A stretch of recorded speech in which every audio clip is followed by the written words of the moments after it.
Good morning student. महर्षि दधीची महिला महाविद्यालय से ज्योग्राफी की क्लास आपकी। आज अपन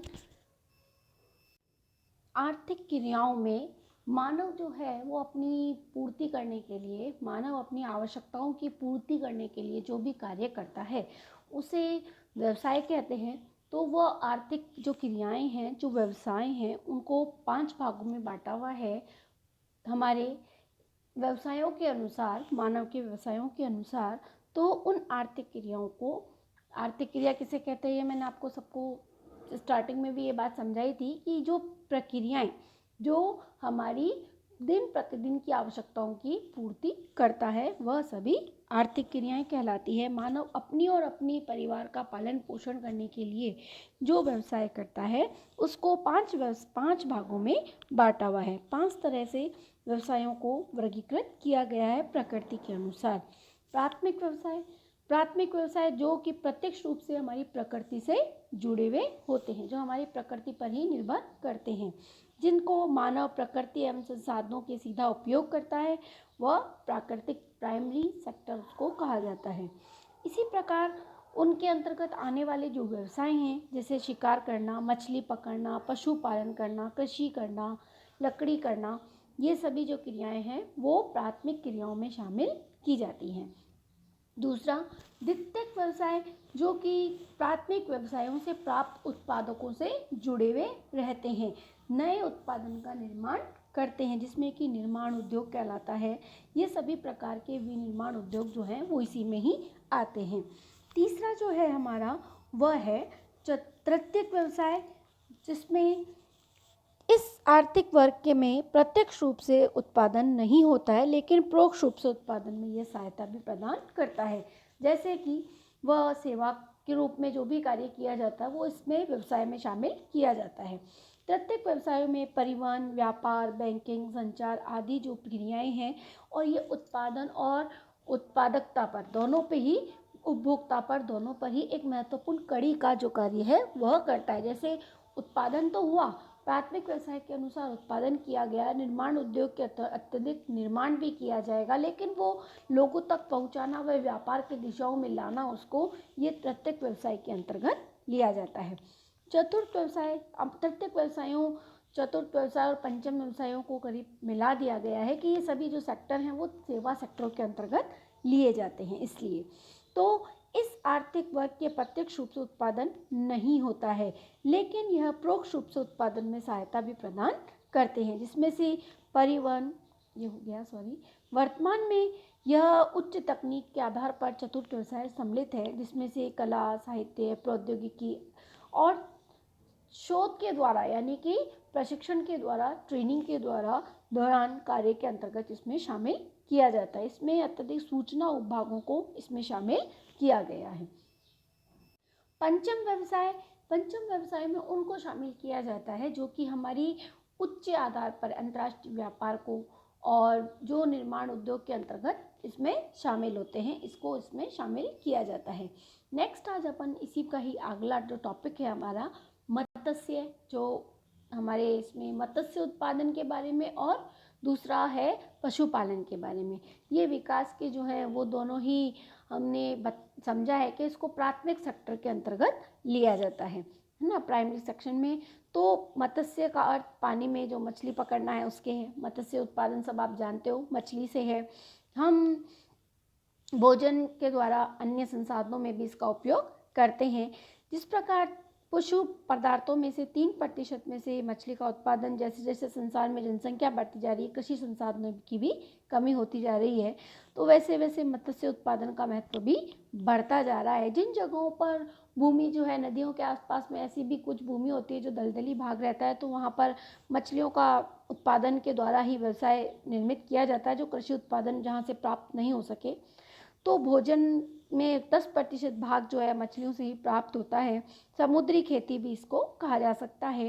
हमारी कृषि की भांति न तो भूमि जोतनी पड़ती है और न ही बीज बोना पड़ता है, न खाद डालनी पड़ती है, न सिंचाई करनी पड़ती है, और न ही फसल पकने की इंतज़ार करना पड़ता है। तो ये एक साधारण जाल है जो कि मछली पकड़ने के लिए बहलाया जाता है। हम अनुमानतः कह सकते हैं कि जल में मछली का 30,000 जातियाँ पाई जाती हैं।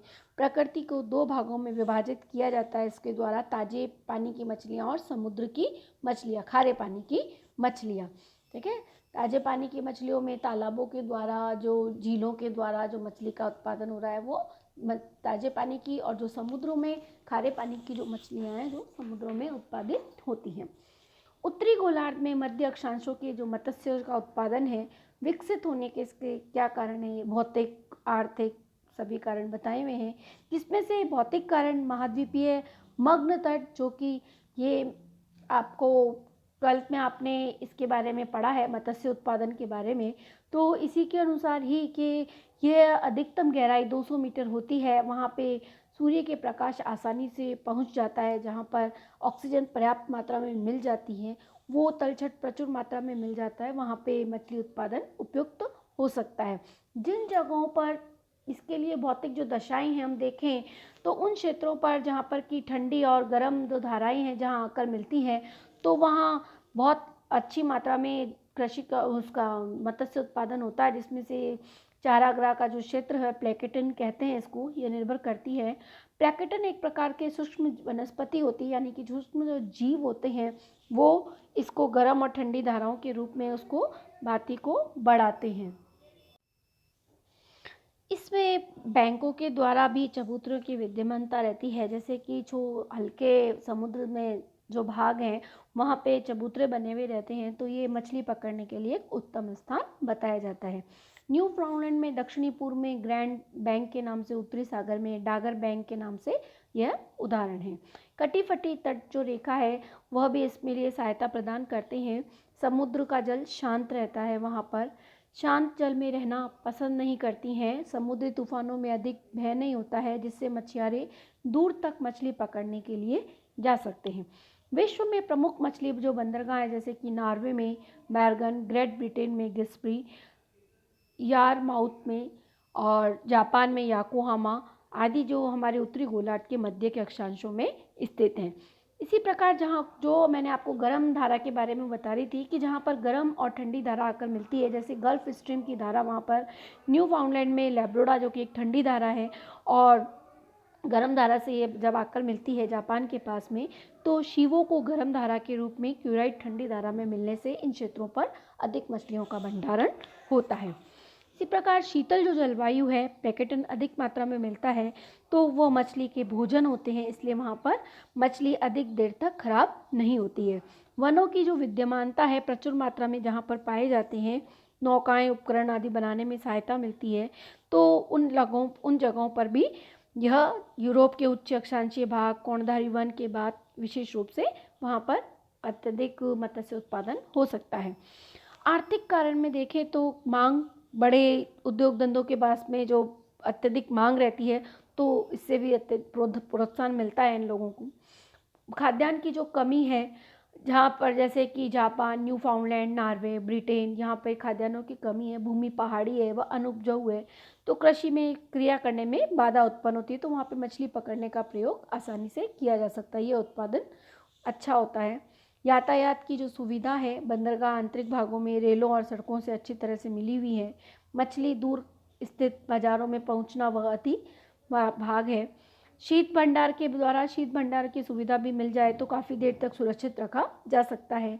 वैज्ञानिक विकास में शीत भंडार तो विज्ञान की देन है, तो इसी के अकॉर्डिंग अगर हम देखें तो मत्स्य उत्पादन में कई प्रकार के से प्रोत्साहन भी मिलता है। सुखाया जा सकता है, डिब्बा बंद करके उसको बोल सकते हैं कि डिब्बा बंद करके एक जगह से दूसरी जगह पर आसानी से भेजा जा सकता है। हमारे विश्व में मत्स्य उत्पादन के जो क्षेत्र हैं उसमें उत्तरी गोलार्ध का भाग और शीतोष्ण अक्षांशों पे जो भाग है उसको 4 भागों में यहाँ पर स्थित है। उष्ण पश्चिमी प्रशांत महासागर का जो मत्स्य का जो क्षेत्र है, जिसमें कि चीन का भाग, बेरिंग सागर से पूर्वी भाग जो है वो सबसे बड़ा मत्स्य का क्षेत्र है। यहाँ पर 100 लाख टन मछली पकड़ी जाती है। अकेला जापान 70 लाख टन मछली पकड़ता है। अगर हम देखें तो जिसके कई कारण हैं कि यहाँ पे मत्स्य उत्पादन अच्छी मात्रा में है, जिसमें जापान के द्वीपों का देश है। 40,000 मछुआरे यहाँ पे गांवों में निवास स्थान है। यहाँ पे कटी फटी सुरक्षित बंदरगाहें हैं जो मछली पकड़ने में सहायता प्रदान करती हैं। जापान के सभी द्वीप मग्न तट पर स्थित हैं, जिससे कि मछली पकड़ने में सहायता भी देते हैं। और यहाँ की जो ठंडी धारा दक्षिण से आने वाली क्यूरेशो से गर्म मिलकर जापान में मिलती है, ये आपको मैंने समझा दिया इसमें आगे भी। यहाँ पे 16% भूमि जो कि कृषि योग्य है, और कृषि उत्पादन के पर्याप्त नहीं हो पाता, तो खाद्यान्नों के उत्पादन के लिए, खाद्यान्नों को पूर्ति के लिए मछली उत्पादन किया जाता है। जनसंख्या अधिक है, मछली का महत्व भी अधिक है। जापान की ठंडी जलवायु मछली जल्दी खराब भी नहीं होती है। शीत भंडार उचित मात्रा में उपलब्ध हो जाते हैं। इसी प्रकार उत्तर पश्चिम का जो अटलांटिक महासागरीय जो क्षेत्र है, वहाँ पर भी मछली का उत्पादन न्यू फाउंडलैंड से न्यू इंग्लैंड तक विस्तृत है। यहाँ पर गल्फ स्ट्रीम की गर्म धारा और लेब्राडोर आकर मिलती है, जिससे यहाँ पर प्लेटन प्रचुर मात्रा में मिलते हैं। और ये क्षेत्र जो है वो आदर्श स्थान माना जाता है मछली पकड़ने के लिए, जिसमें से Grand Bank, George Bank, Sable द्वीप Bank, Saint Pierre Bank, Quebec Bank, La Have द्वीप आदि हैं। इसमें से भी यहाँ पे 90% जो है वो न्यू फाउंडलैंड के लोग आजीविका भी प्रदान करते हैं इनको। और उत्तर पूर्वी अटलांटिक महासागरीय मत्स्य क्षेत्र, यह क्षेत्र आइसलैंड के भूमध्य तट पर फैला हुआ है। इस क्षेत्र में उत्तरी सागर संसार में सबसे बड़ा उत्पादन मछली के अपार भंडार हैं। यहाँ पे Britain, France, Netherlands, Belgium, Denmark, Norway, Sweden, Germany, Iceland के मछुआरे मछलियाँ पकड़ते हैं, और इन देशों की जनसंख्या अधिक है, खपत अधिक है। गल्फ स्ट्रीम की जो जलधारा का जो कारण है वो कि सागर की सदा गति रहती है। यहाँ का जो उत्तरी पश्चिमी भाग, यूरोप का जो भाग है वो काफ़ी कटा फटा है, तो यह सुरक्षित बंदरगाह महसूस होता है यहाँ पर। उत्तरी पूर्वी प्रशांत महासागरीय मत्स्य क्षेत्र, जो कि उत्तरी अमेरिका के पश्चिमी तट के साथ में अलास्का की कैलिफोर्निया तक विस्तृत भाग है। यहाँ पे 50% हेलीबैंड जाति की मछली पाई जाती है। उष्ण कटिबंधीय के प्रदेश में मत्स्य उत्पादन उद्योग, जो कि सदियों से मछली पकड़ने का कार्य किया जाता है, यहाँ पर एक व्यापार के रूप में नहीं ले पाए। ये व्यापारिक मछलियाँ जातियाँ तो कमी है, और उष्ण जलवायु के कारण मछली जल्दी खराब हो जाती हैं, इसलिए यहाँ पे मछलियों को अत्यधिक लंबे समय तक सुरक्षित नहीं रखा जा सकता। भारत के मत्स्य उद्योग जो है वो 2.8 लाख मछली पकड़ी जाती है यहाँ पर। यहाँ का भी तट जो है वो काफ़ी कटा फटा है। बढ़ती हुई जनसंख्या से भोजन की समस्या को हल करने के लिए भी भारत सरकार ने मत्स्य उद्योग को अत्यधिक महत्वपूर्ण योजनाएं भी बनाई हैं। उपभोग शीतोष्ण कटिबंधीय देशों में सबसे अधिक होता है। जापान में प्रति व्यक्ति 87 ग्राम मछली का उपयोग होता है। नॉर्वे में 64 ग्राम, डेनमार्क में 64 ग्राम, और स्वीडन में 56 ग्राम, पुर्तगाल में 59 ग्राम, इंग्लैंड में 26 ग्राम, संयुक्त राज्य अमेरिका में 17 ग्राम, भारत में 10 ग्राम। तो इससे गोश्त खाना वर्जित मानते हैं, इसलिए मछलियों का उपयोग सर्वाधिक नहीं के बराबर रहता है। मछलियों की से और भी कई उत्पादन उपयोग में लिया जाता है इसको, जैसे इनसे तेल बनाया जाता है और मोती निकाले जाते हैं, तो यह विशेषकर प्राप्त भाग है। इससे मछलियों से खाद भी तैयार की जाती है, इसका चमड़ा भी उपयोग में लिया जाता है। जैसे कि सील मछली, जो कि एक तरह से गर्म करने के लिए भी काम में ली जाती ठंडे प्रदेशों को, तो मछली से मोती जो प्राप्त होता है वो श्रीलंका, फ्रांस की खाड़ी, लाल सागर, फिलीपीन, इंडोनेशिया तट, सुल द्वीप, न्यू ग्रीनलैंड के तट, ऑस्ट्रेलिया आदि जो भाग हैं, कुछ भागों में उनके चमक और आकार के अनुपात में उनको निश्चित कर दिया जाता है। अंतर्राष्ट्रीय व्यापार को देखें तो अंतर्राष्ट्रीय व्यापार केवल स्थानीय उपभोग के लिए ही यह पकड़ी जाती है, और वैज्ञानिक विधियों की सुविधा के द्वारा ये सामान भेजने के ढंगों के द्वारा सुधार किए जाने अति आवश्यक हैं। तो मछलियों को डिब्बाबंद करके यूरोपीय देशों में भी भेजा जाता है, न्यूफाउंडलैंड, लेब्राडोर, कनाडा, नॉर्वे आदि जगहों से, जहाँ की कम जनसंख्या होने के कारण। जापान, रूस, चीन 5 ऐसे संयुक्त राज्य अमेरिका जहाँ पर कि मछली पकड़ने की, मछलियाँ बाहर भेजने के लिए अपेक्षा उनका अधिक मात्रा में उपभोग किया जाता है।